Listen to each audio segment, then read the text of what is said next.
Today, we're diving into a feeling that pretty much all of us know, but that feels so incredibly personal. That fear of not fitting in.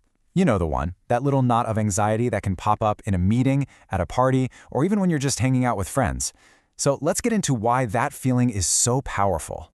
I mean, have you ever had that exact moment?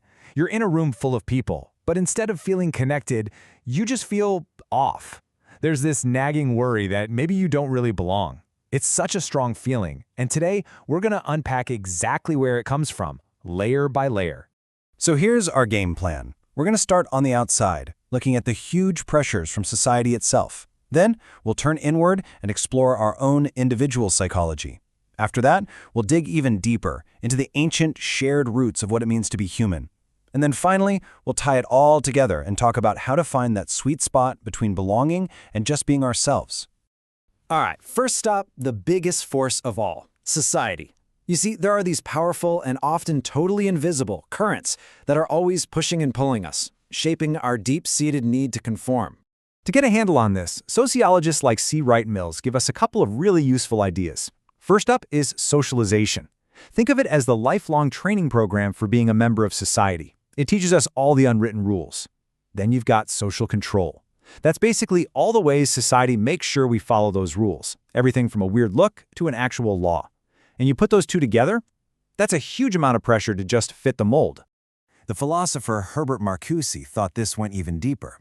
He argued that our modern world doesn't just encourage us to fit in, it actually kind of flattens our ability to even think of other ways to be.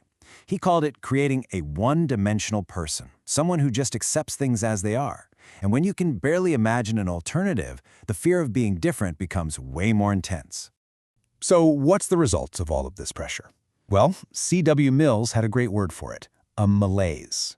It's that vague, restless anxiety that you just can't seem to name. And a lot of the time that feeling comes from the gap between who we really are inside and the person society is telling us we're supposed to be. Okay, so we've looked at the external stuff. Now let's change gears and look inward. We're going to explore the psychological roots of this fear, and we'll be using the work of the amazing psychologist Alfred Adler as our guide. Adler gave us this famous term, the inferiority complex. But his definition is really specific. It's not just feeling bad about yourself.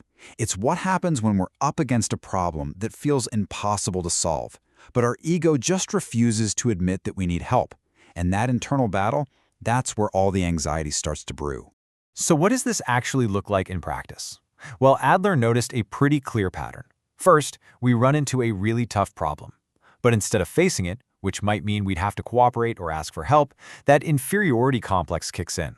We start avoiding the real issue, and instead, we try to feel better about ourselves by excelling at smaller, trivial things we know we can control. It's a defense mechanism, really, to keep from feeling like a failure. And this, right here, is the absolute key. This quote from Adler just nails it.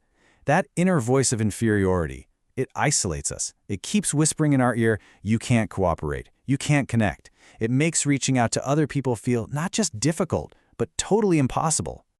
And that feeling, that deep-seated belief that you just can't connect, that you're incapable of cooperating, that is the psychological engine driving this whole fear of not belonging. It's not just about wanting to be in the group, it's a part of your own brain telling you that you can't be. All right, we've talked about society, we've talked about our own minds. Now, we're going to go even deeper. We're going to a place that's beyond our own personal history, into the ancient, inherited bedrock of the human mind itself, with Carl Jung as our guide. To really get to the bottom of this fear, we've got to look at the work of Carl Jung. He came up with this pretty mind-blowing idea that underneath all of our personal baggage, we all share something he called the collective unconscious, a kind of ancient universal foundation of the human mind. So Jung made a really important distinction here. The personal unconscious is, well, personal. It's made up of your own forgotten memories and experiences. But the collective unconscious is something else entirely.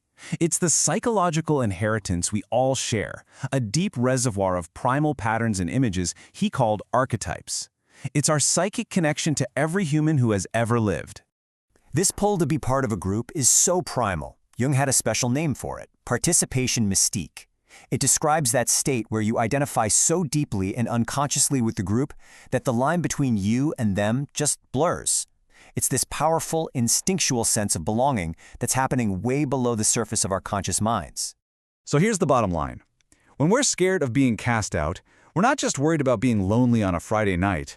On a much deeper level, we're tapping into a primal ancestral terror, the fear of being literally cut off from the human collective, severed from the very psychological roots of our species. Okay, for our last section, let's pull all three of these big ideas together. When you look at them side by side, you start to get a much clearer, fuller picture of what's really going on. So let's just recap. From the sociological angle, the fear comes from the outside, from society's constant pressure on us to fit in. From individual psychology, it comes from the inside, from that inferiority complex that tells us we can't connect. And finally, from analytical psychology, it comes from somewhere even deeper, that primal, inherited fear of being cut off from humanity itself. See?